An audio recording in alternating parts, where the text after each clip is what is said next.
was a very big hit from Enrique Iglesias.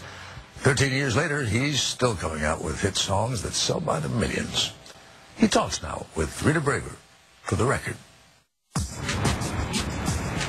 Santo Domingo, capital of the Dominican Republic, has seen plenty of invasions since the Spanish first arrived in 1496. But nothing quite like the arrival of Enrique Iglesias and his merry friends, who came to make a music video.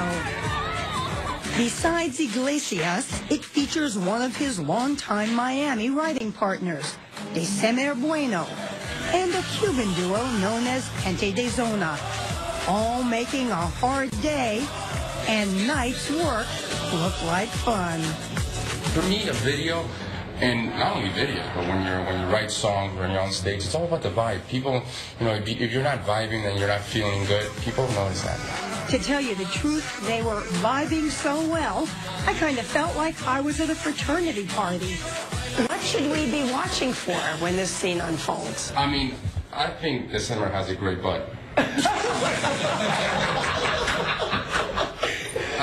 I think, like me personally in the video, that's what I'm going to be watching.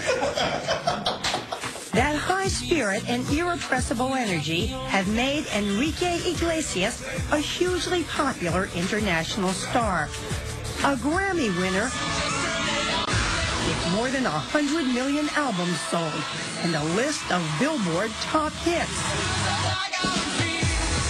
featuring everything from dance music to haunting ballads.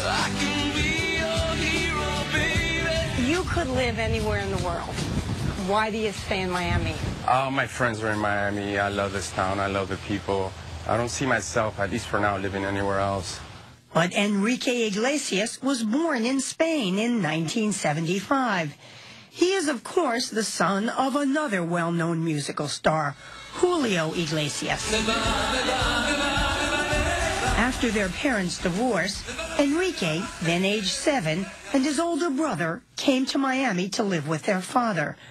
But with Julio on the road for much of the time, Enrique turned to music. Songwriting, especially 12, 13, 14, which is a tough age, for a kid. You're going through a lot of changes.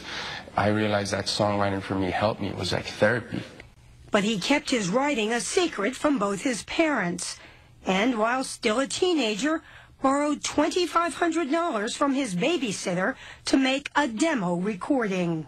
Is it true that you so much didn't want to trade on the family name that you went by a different name when you put out your first demo records? I did. I actually had a few different names, one of them being Martinez. After several rejections, he finally learned that a Mexican record company wanted to sign him. I just remember picking up Billboard magazine because I didn't know what record company it was, and looking in the charts and saying, okay, this record company actually exists. It's legit. I'll sign with them. I don't care. I'll sing in any language, whatever I got to do. Just, please, sign me up. He was 20 when his first album, sung all in Spanish, was released under his real name, selling more than 1 million copies in just 3 months. Do you think in the long run having the name made a difference? I think at times it was positive and at times it was negative. Does it gather the attention of the media? Yes, it does. But it could also, at times, discredit you. Some people could be waiting for you to fall on your face. Either fall on your face or they think, he's just doing it because his father's a musician, a singer. That's never been what drove you. That was never at all what drove me. And Enrique dismisses recurring stories that he and his father are estranged. I love him and I respect him dearly, but we don't see each other that much. He knows that if he ever needed me, I'd be the first one there, and vice versa. In 1999, Enrique Iglesias released Bailamos.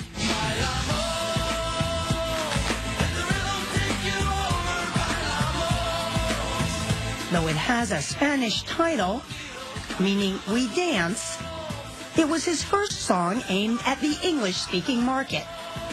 and it went to #1 on the Billboard Top 100.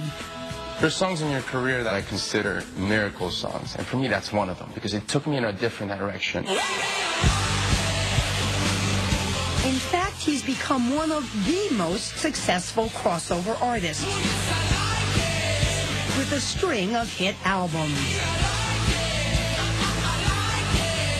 So this is where it all happens? This is where it all happens. This is the biggest studio in, I think, in North America. He's kidding, of course. Right. But this small studio in a nondescript Miami house, where he's recorded for many years, holds a lot of memories for Iglesias. 98.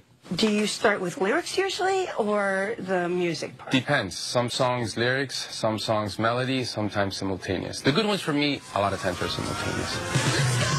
And that's the mix on his latest album, out this week. Songs both in English I love the way she gets so physical, like an animal. and Spanish.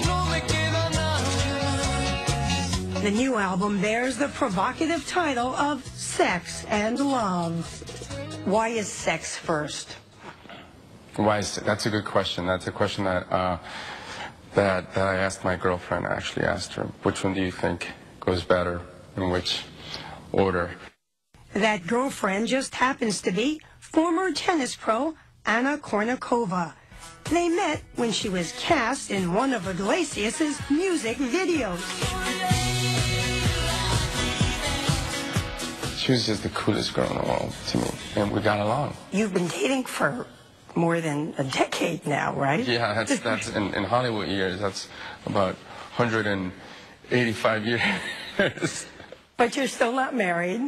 I'm still not married, no. So as an old grandmother, may I ask what's taking so long? Now you're sounding like my grandma, actually. But you look like my mom. Oh, thanks. Or like my sister, I should say. Sorry. So for me, marriage, I'm not against marriage, not at all. But when you've been with someone for such a long time, I don't think it's going to bring us any closer together. I do not think it's going to make us any happier.